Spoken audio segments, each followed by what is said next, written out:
morning everyone, welcome to our second day out here in the Goldfields. So we're camped up just a little bit away from the Mount Jackson homestead. Nice bush campsite. It was a lot warmer last night than the night before, so everyone's a bit more awake and sprightly this morning. Good humour around camp already, so we're just going to have a bit of brekkie, slowly pack some stuff up, and then today we're going across the Helena and Aurora Ranges, which is not overly far away, so it's just nice sort of half-day drive. We'll have camp set up fairly early, and then we might go for an explore, go up the ranges, maybe do a bit of a night drive. We'll see what the general consensus amongst the group is. So anyway, let's get on with the day.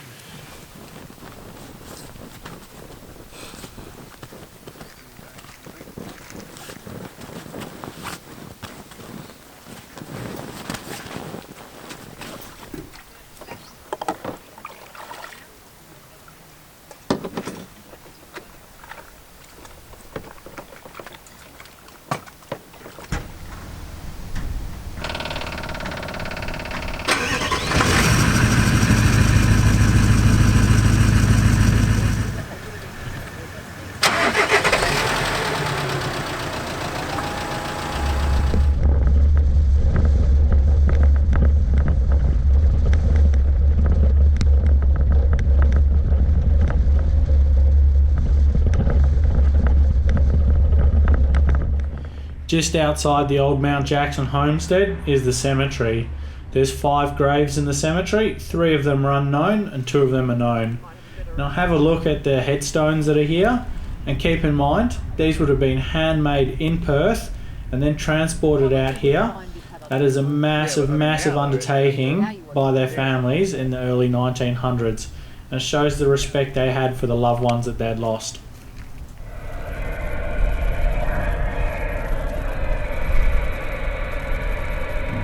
Well, we've just left camp. Just out of camp, we stopped in and we checked out old Mount Jackson cemetery. So there's 5 graves there. There's still 2 stones. So yeah, one of them is for a 3-year-old baby, and we're all quite taken aback by the fact that the headstone was made in Perth in 1904. And obviously had to get back then transported out from Perth, which that's about 500 kilometres, 450 kilometres, and it's horse and cart over those salt lakes that we were looking at yesterday. So yeah, that was quite eerie, you know. Obviously her parents were distraught at the loss of their baby, so they went all out on a headstone. So that's how it was back in the day. Anyway, we're just meandering our way along now, heading towards the Bullfinch Evanston Road. We got to cross that to continue on to the Helena and Aurora Ranges. There's a lot of mining activity in the area. We'll see if we can't find some old mine shafts or something to look at. As you come out of Mount Jackson, you go past this old oven. This is the only remnants of the settlement that would have been here back in the day. We had a good scout around, couldn't find anything else. What we did find though were heaps of old mine shafts. A lot of these I couldn't see the bottom of, and obviously I was pretty hesitant to get too close because I was unsure what the edge was like, whether it was very stable or not. It was cool to check out, but obviously it goes without saying, make sure you keep your wits about you and make sure you watch where you're walking when you're out and about in the Goldfields.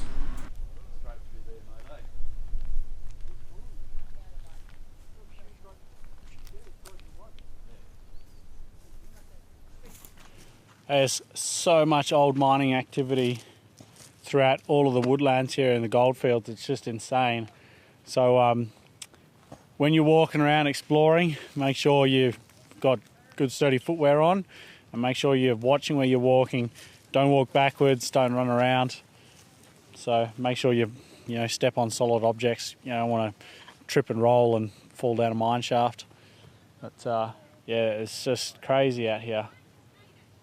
I mean, we're just looking at this whole vein. Would obviously been a shaft, and they would have followed the vein all the way along, and now the whole top of it's collapsed, and it's good, comfortable 25 metres deep. So, yeah, pretty cool.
It took us longer than expected, but eventually we found a bull dust hole that was worthy of filming.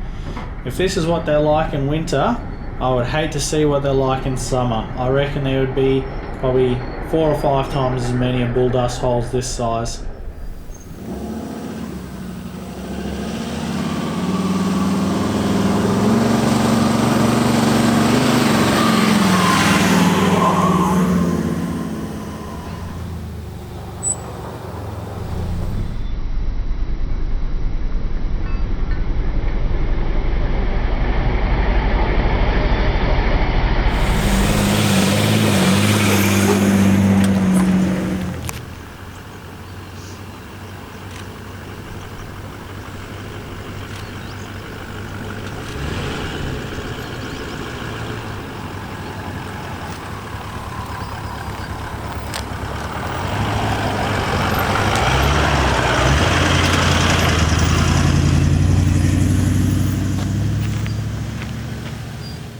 By and large, the track conditions out in this area are pretty good.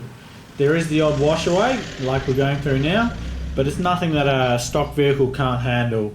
I guess the most important thing to do is to time your trip with the weather, make sure that the track conditions are relatively dry, and to make sure you've got enough fuel and water in case of an emergency.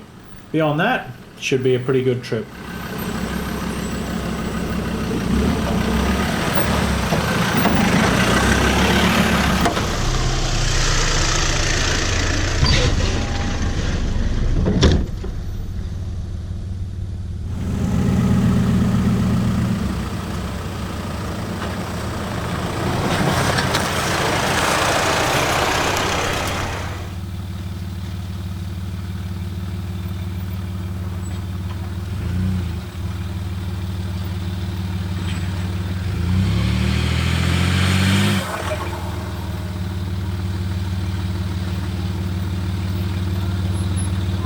What Brendan was doing here is just flicking it from high range into low range to give himself more torque to pull the trailer out of the washaways.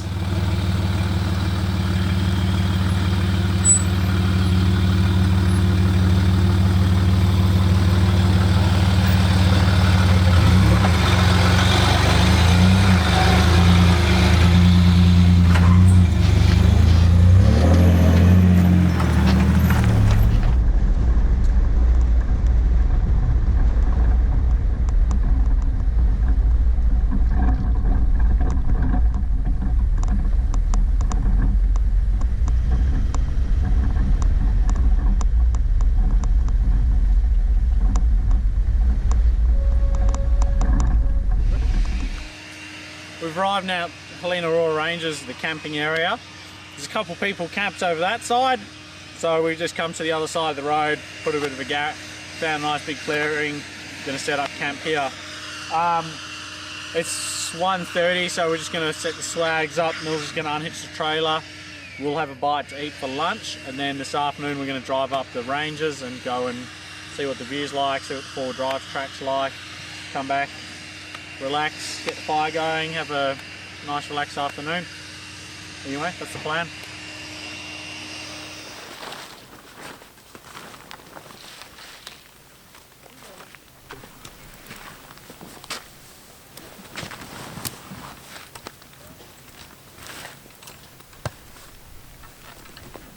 Oh, is it? It's not blue though. It's 5 blue. Run out. As you can see, the midday sun didn't provide us a great deal of shade. So what we decided to do, even though we were planning on driving the car again this afternoon, was quickly set up the awning. Fortunate thing is, this awning literally takes me 30 seconds to set up and provides heaps of coverage so that we can cook and prepare lunch on the tailgate in the shade. And it literally only takes maybe a minute and a half tops to pack up. So it really is super quick and easy to use for lunch stops like this.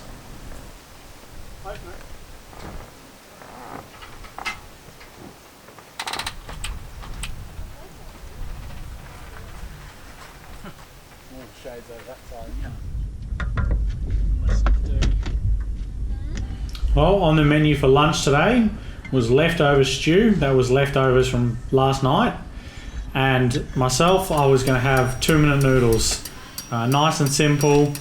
We used the same pot for both noodles and stew, so we didn't have a great deal of cleaning up to do afterwards.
You'll notice there's only 4 cars. That's because Mike in the White Ranger, he set up his awning and a swag and everything, and he didn't want to have to pack it up to come for a drive, so he's just jumped in with Millsy in the Disco.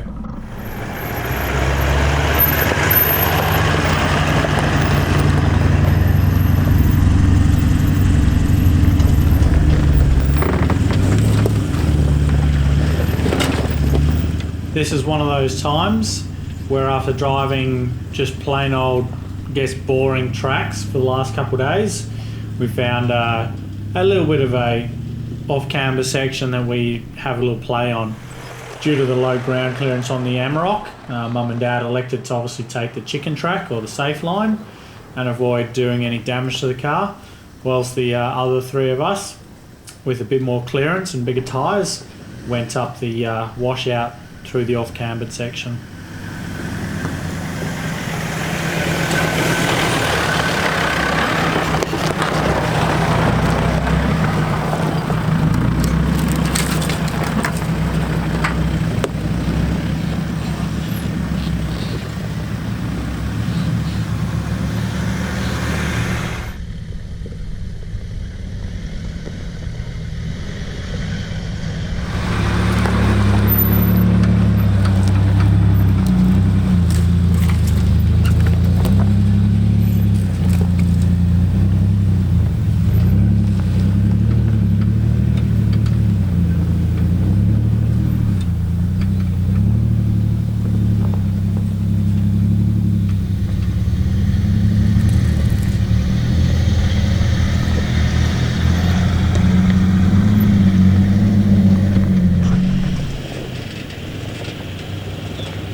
The drive up the Helena Aurora Ranges is not overly challenging. I would suggest using low range though, and making sure that you pick careful lines. There are the odd washouts that you might need to straddle or take a chicken track around, but otherwise it's certainly within reach of a normal 4-wheel drive.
signs out there. Yeah, we ain't going down for it.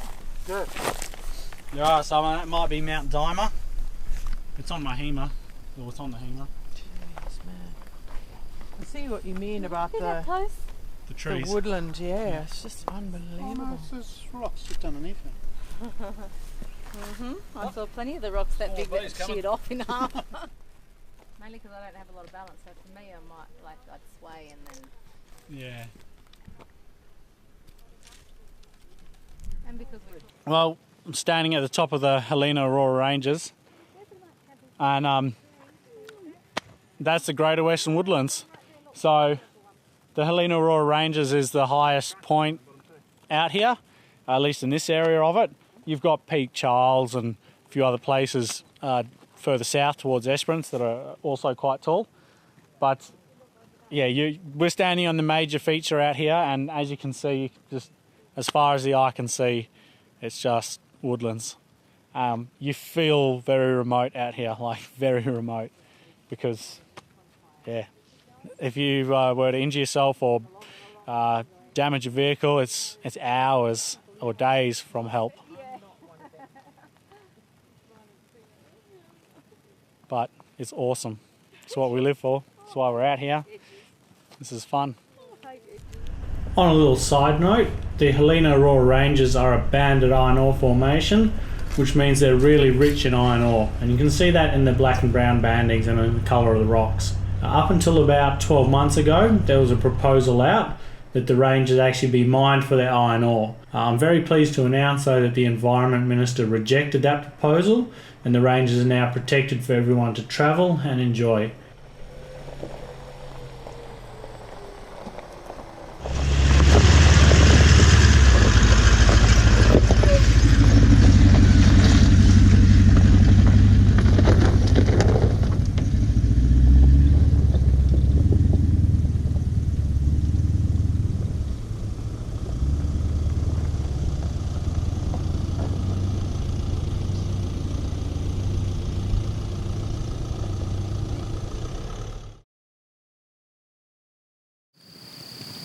Alright mate, go for it. What was your favourite part of the trip? Today would be today. Yep, driving up to the top of the Helena Aurora range. At a couple of technical sections there. Obviously not real technical, but I had people in the back screaming, so it was alright. that was because you whiplashed me with a freaking branch. Is that what it was? So, but yeah, no, so it it's been a pretty casual trip over. So, but yeah, just to go up there today and see that, driving in to see the range to start with. And then yeah, so getting up there on top of that range and just seeing the view just for miles is incredible. So, What's been your favourite part of the trip so far?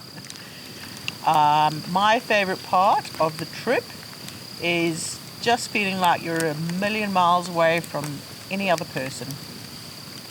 Just being, out in the bush. Which I guess you get anywhere when you go far enough off-road. This is true. Yep. Yeah, also a bit abstract. I've particularly enjoyed the weather we've had the last 2 days, considering it was pretty cold down Perth Bunbury way. And here we are sitting at sunset in shorts and shirt and got a breath of wind. It's like almost a spring summer's evening. But yeah, obviously the views and the countryside has been magnificent. Very enjoyable.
What a lovely night. We've thoroughly relaxed all afternoon. Just been sitting by the fire, just chilling, enjoying good company, good mates. Been pretty lucky this trip. We've got a lot of water storage in the car, and because it's only a short trip, we've been able to have a shower each night, so I've just stepped out of a lovely hot shower. Dinner again was a pre-cooked meal from home, nice chili chorizo pasta. Just awesome. So this is camping the easy way. Pre-cooked meals, takes all of 5-10 minutes to heat up out here. Hot showers, easy days, driving, good friends, good company. It's awesome. Anyway, look, I can hear my chair over by the fire calling me, so I'm going to go and hop in and have a few more drinks and just relax for a bit more.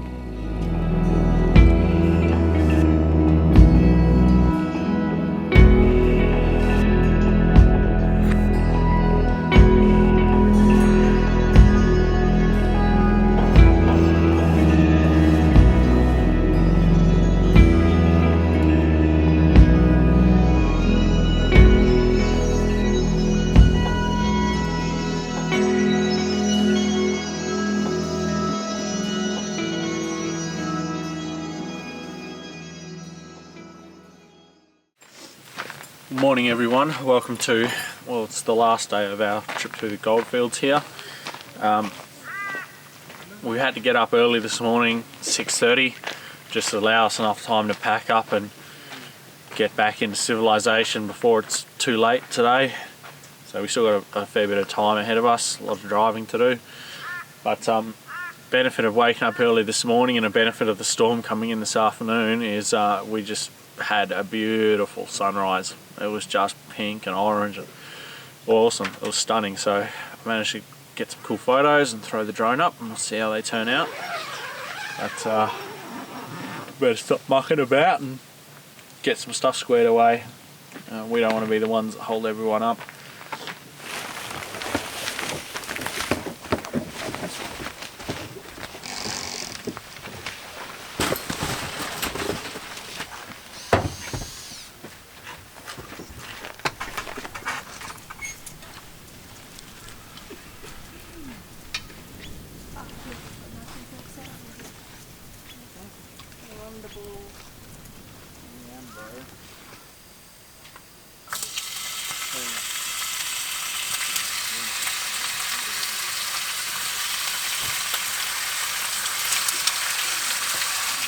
After packing up and a spot of brekkie, it was time to think about the long road home. The drive back was really uneventful. It's a good quality gravel track, and then it turned into an even better quality gravel road on the way into Cooley Knobbing, and from there we were on bitumen all the way back to Perth. So there wasn't a lot that I could add to the video. If you've enjoyed watching our Woodlands and Goldfields trip, please make sure you subscribe to my YouTube channel. You can find that icon in the centre of your screen now. And elsewhere on the screen you'll find other videos that we've done, because if you've enjoyed watching this one, I'm sure you'll enjoy some of our others. Remember guys, show your support, make sure you subscribe to my channel, drop a comment in the comment section below, tell me what you like, what you didn't like. And remember guys, happy safe adventuring, take care out on the tracks and trails, hopefully we'll see you out there.